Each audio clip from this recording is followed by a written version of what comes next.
Hey guys, I hope you're all doing really well. I'm Allure Cosplay, and this is part 1 of how I made Cara Dune from The Mandalorian show.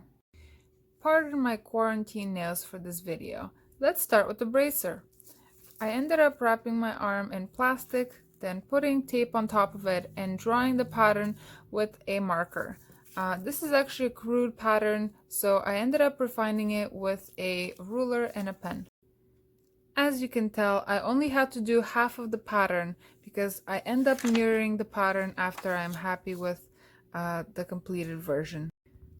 I never throw paper out because I just use it for different patterns and they end up very messy looking, but the general idea is to outline it, so it doesn't matter to me. I trace the pattern onto the foam and then cut it out with the sharpest knife possible. I constantly sharpen my knife with a sharpening stone. And here I have already heat shaped the foam so that it fits my arm, and I have started adding some details. For the base of the bracer, I am using a low density EVA foam, and for the details, I am just using little bits of craft foam. And here I have completed the construction of the armbands. I definitely still have to buy the fabric for the inside of her bracers. However, the stores are still closed around here, so that's gonna have to wait for now. I used a little bit of a scoring technique over here and over here, so I just drew where I wanted the indent to go. I went over with a knife and I just used my heat gun on top of it to create this. I save all the bigger pieces of foam from my different projects. This is actually scrap high density foam and this is scrap low density foam, but it works for the job. This small armor piece belongs on the front of Cara Dune's vest. I ended up making a small paper pattern and then transferring it all on craft foam. I chose craft foam over thicker EVA foam because the actual armor piece looked very thin. All of the little details are also made from craft foam. I used super glue to stick them on. Because the surface was so much smaller, I chose not to use contact cement for this.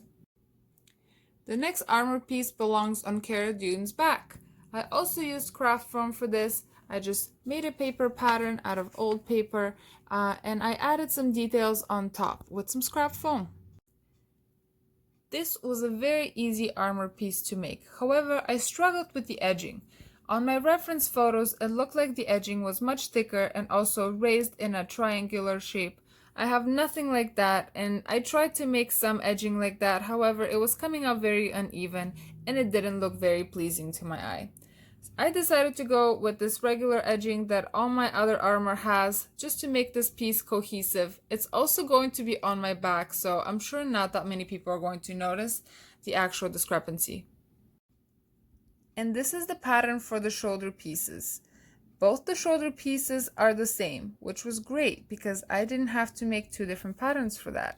I freehand most of my patterns and I usually will work only on half of the pattern and then cut it out like this. The triangle pieces that you see right here are actually seams that need to be glued together. After they're glued together, they create a slightly rounded shape, kind of like this.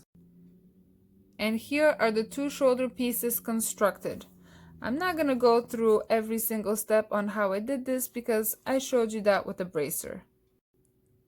These shoulder pieces needed to be a little bit thicker than some of the other armor pieces, so I used low density EVA foam for this. I cut out the pattern twice and then I proceeded to seal all those little triangle seams that I talked about before. As you can see from the inside of the shoulder piece, I used some contact cement to seal those seams. I used some caulking on the outside to help seal the seams even more wherever they were not perfect, and also I just used some water to smear it around and make it nice and smooth. My heat gun came in handy to heat seal the foam and also to shape the armor pieces. Thank you so much for watching. Like, comment, and subscribe, and I'll see you in the next video. Bye!